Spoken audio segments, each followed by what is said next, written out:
BBG వారి ప్రతిష్టాత్మక venture Amaravati గచ్చిబౌలిగా ఎదుగుతున్న బేవర్లీ హిల్స్ కాజాలో ఇప్పుడే స్పాట్ రిజిస్ట్రేషన్ చేసుకోండి. జై శ్రీమన్నారాయణ.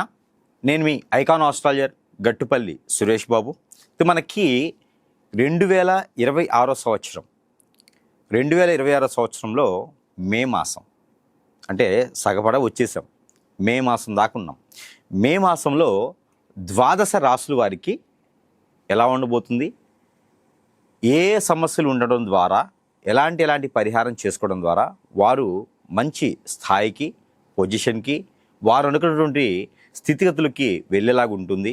దానితో పాటు ఈ యొక్క మాసంలో శుభకార్యాలు చేసుకునేదానికి విదేశీయానానికి వెళ్ళేదానికి ఏ రాశుల వారికి ఎలా ఉంటుంది, అందులోనూ పెళ్ళిళ్ళు చేసుకునే వారికి, పెళ్ళి అయ్యి భార్యాభర్తలు విడిపోయిన వారికి, భార్యాభర్తలు సుఖంగా ఉంటూ పిల్లలు పుట్టలేని వారికి, పిల్లలు మాట వినని వారికి, అంటే ఈ గ్రహస్థితులు గమనించినట్టయితే ఏ రాశి వారికి ఎలా ఉండబోతుందో ఒకసారి మనము పరిశీలన చేసుకోవచ్చు. ముఖ్యంగా అతిపెద్ద గ్రహాలైనటువంటి శని భగవానుడు మీనరాశిలోనే సంచరిస్తారు ఈ మాసం మొత్తం కూడాను.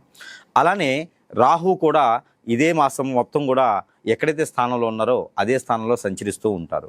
గురువు అయితే గనక మిథున రాశిలోనే సంచరిస్తూ ఉంటారు. అలానే కేతువు అయితే గనక మనకి సింహరాశిలోనే సంచరిస్తూ ఉంటారు. రాహు వచ్చి కుంభరాశిలో, కేతు వచ్చి సింహరాశిలో ఇలాగా సంచరించేటువంటి గ్రహస్థితి కనపడతా ఉంది.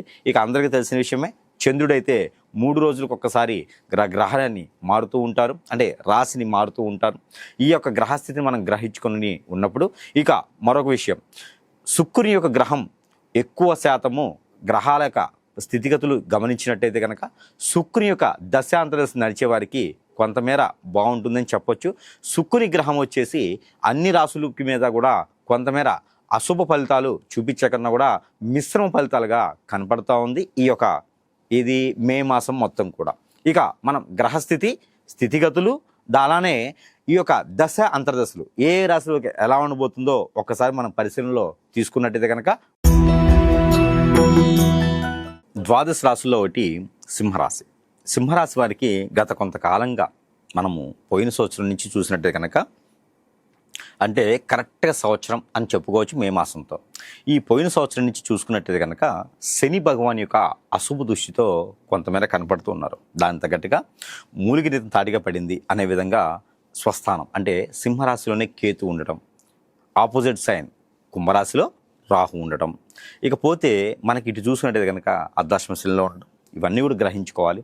ఇకపోతే సెప్టెంబర్ వరకు కూడా మీ యొక్క గ్రహస్థితి ఇలానే ఉంటుంది. కానీ ఒకటి మంచి జరుగుతుందండి, ఎప్పుడైనా మీరు వాహనం కానీ గృహానికి కానీ ఎక్కడైనా స్థలాలు ఫ్లాట్స్ ఇలాంటి వాటిలో మీకు టోకెన్ పేమెంట్ అడ్వాన్స్ ఇచ్చి ఉన్నారంటే కనుక వాటిని పూర్తిగా ఇచ్చేటువంటి అవకాశం మీకు లభ్యపడుతుంది. ఎవరైనా మీకు సహాయం చేసే విధంగా కనపడుతున్నారు కాబట్టి జాబు లేనటువంటి పక్షాన మీకున్నా కూడా జాబు వచ్చేలాగా, జాబు మీకు గ్రోతింగ్ అయ్యేలాగా, కొత్త జాబులు వచ్చేలాగా కూడా కనబడుతూ ఉన్నాయి. ఇండిపెండెంట్గా మీరుగా స్వస్థంగా నిలబడాలంటే కూడా మీకు ఎన్నో రకాల వ్యాపారాల కన్నా కూడా వస్త్ర వ్యాపారాలు మీకు అనుకూలంగా ఉన్నాయి. గోల్డ్ సిల్వర్ లాంటి వ్యాపారాలు కూడా మీకు అద్భుతంగా ఉన్నాయి. 1 gram gold, fancy shops, ladies emporium లాంటివి కూడా మీకు అద్భుతంగా ఉన్నాయి. కాబట్టి ఈ యొక్క మే మాసం 7వ తారీఖు తర్వాత మీరు ఏదైనా ఉంటే ప్రయత్నం చేయొచ్చు. అప్పు తీసుకొచ్చినా కూడా లోన్స్ లాంటివి పెట్టినా కూడా మీకు అద్భుతంగా తీర్చేటువంటి మార్గాలు అయితే మీకు దొరుకుతాయి. భయపడకండి. శని భగవానుడు ఉన్నాడు కదా, కేతువు ఉన్నాడు కదా, కుజుడు 6వ స్థానంలో ఉన్నాడు కదా అని మీరు ఎక్కడ కూడా భయపడాల్సిన అవసరం లేదు. 11వ స్థానంలో గురువు ఉన్నాడు కదా, ఇబ్బంది అయిద్దేమో అని మీరు ఆలోచించకండి. ఖచ్చితంగా మే మాసంలో మొదలు పెట్టుకుంటే మే మాసం మీకు అద్భుతంగా కలిసి వస్తుంది కూడా. ఈ మే మాసంలో చేసేటువంటి క్రియలు మీకు అన్నీ కూడా సానుకూల పడతా ఉంటాయి. ఇక మీకు అవకాశం ఉంది, పలుకుబడి ఉంది అనుకుంటే రాజకీయ రంగంలో ప్రయత్నం చేయండి. ఎప్పటి నుంచో అనుకున్నటువంటి విదేశాన్ని వెళ్ళాలనుకుంటే కనుక మీరు ఖచ్చితంగా ప్రయత్నం చేస్తే 22వ తారీఖు తర్వాత ప్రయత్నం చేయండి. వెళ్ళేందుకు అవకాశాలు అయితే మాత్రం మెండుగా కనిపిస్తూ ఉంటాయి. ఇక సింహరాశి వారికి ఆర్థికపరమైన ఇబ్బందులు కూడా కొంతమేర తగ్గేటువంటి యోచన అయితే కనపడుతుంది. మీరు చేసేటువంటి పనితీరు కావచ్చు, పనులు కావచ్చు, నమ్మకం కావచ్చు, బాధ్యత కావచ్చు, ఇవన్నీ కూడా మీకు చెడు చేస్తుంది అని చెప్పచ్చు. ఎందుకంటే బంధుమిత్రులందరూ కూడా మీ మీద పడి ఏడ్చేవాళ్ళే కనపడుతున్నారు. కాబట్టి మీకు నరదిష్టి, నరఘోష, శత్రుభయం, మనకు చుట్టూతుండే వారు మీరు శత్రువులు. సింహరాశి వారు తస్మాత్ జాగ్రత్తగా ఉండాలి. మీకు గండం కూడా కనిపిస్తుంది. ప్రయాణాలు చేసేటప్పుడు ఎక్కడి నుంచి అంటే 11వ తారీఖు నుంచి 25వ తారీఖులో ప్రయాణాలు చేసేవారు కొంచెం అనుకూలంగా లేదు.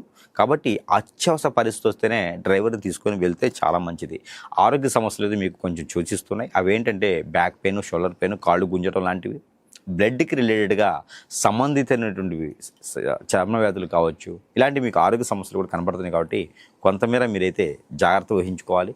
ఇక చిన్నపాటి పరిహారాల ద్వారా కూడా మీరు అదృష్టవంతులు అవ్వచ్చు. దీనితో పాటు మీకు జాతక ప్రకారంగా కొన్ని తెలియదు, జాతకములన్నీ రావు. కాబట్టి మీ మీద ఏదన్నా మీరు ఎదగకపోవడానికి కారణాలు శని భగవాన్ ఒకటే కాదండి, మీ మీద చేయించేటువంటి చెడు క్రియలు కూడా ఉంటాయి. మీరంటే పడని వాళ్ళు, మిమ్మల్ని వాడుకునేటువంటి వారు, మీరు ఇలానే ఉండాలి, దిగజారిపోవాలి అన్నటువంటి వారు ఎవరైతే ఉన్నారో వ్యసనము, రంది, కుళ్ళు, కుతంత్రాలతో మీ మీద ఎన్నో రకాలైనటువంటి చెడు క్రియలు చేయించి అష్టదిబ్బందం చేస్తారు. ఇవన్నీ కూడా గ్రహించుకోవాలి. మనం ఎక్కడైనా సమీపంలో గురువు ఉంటే సంప్రదించాలి. ఇకపోతే గుడ్డిలో మెల్లగా మిశ్రమ ఫలితాలు కావాలి అంటే కనుక, గ్రహదోషాలన్నీ కొంతమేర పోవాలంటే ఈ చిన్నపాటి పరిహారం చేసుకొని అదృష్టవంతులు అవ్వచ్చు.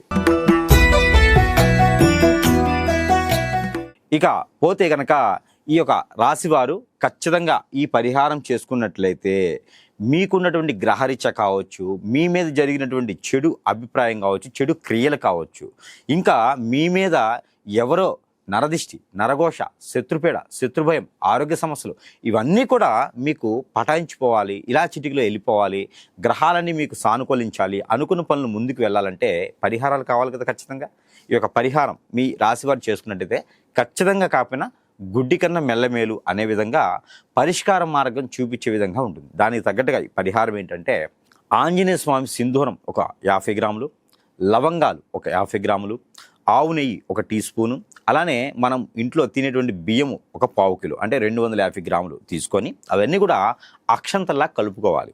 ఈ అక్షంతల్లా కలిపినటువంటి బియ్యంలో ఒక చిటికెడు మనము ఇది ఉంటుంది ఇంగువ వేయాలి, అందులో ఒక చిటికెడు గంధం పొడి వేయాలి, ఒక చిటికెడు వచ్చేసి మెంతులు వేసుకోవాలి.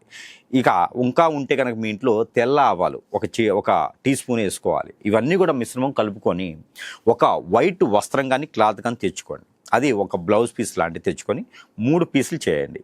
ఒక 20 నుంచి 50 సెంటీమీటర్లు ఉన్నటువంటి క్లాత్ తీసుకొని దాంట్లో ఈ యొక్క 3 భాగాలు చేసి 3 ముడుపులు కట్టండి. ఈ ముడుపులు శుక్ర, శని, ఆదివారం ఈ 3 రోజులు కూడా ఈ ముడుపుల్ని మీకు మీరే సాయం సంధ్య వేళ 4 గంటల 30 నిమిషాల తర్వాత 7 గంటల 30 నిమిషాల లోపు ఈ యొక్క పరిహారం చేసుకోవాలి.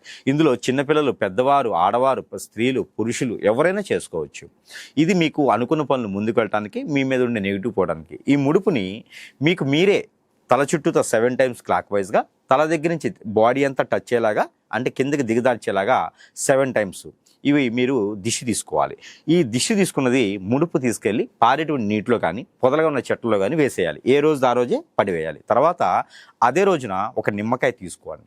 గ్రీన్ కలర్ ఉండే నిమ్మకాయ, అంటే గ్రీన్ కలర్ అంటే పచ్చిగా ఉండేటువంటి నిమ్మకాయ తీసుకొని నైట్ పూట మీరు పడుకునేటప్పుడు తల దగ్గర పెట్టుకొని పడుకొని తెల్లవారు లేచిన తర్వాత మీ తల చుట్టూ 7 టైమ్స్ దిష్టి తీసుకొని ఆ నిమ్మకాయ 4 బద్దాలుగా అంటే 4 పక్షాలుగా కట్ చేసి ఒక్కొక్కటి పక్షము చేతి గోర్లకి ఒకటి, కాలి గోర్లకి ఒకటి చొప్పున 4 బద్దలు కట్ చేసి అవి డస్ట్బిన్లో వేసేయండి.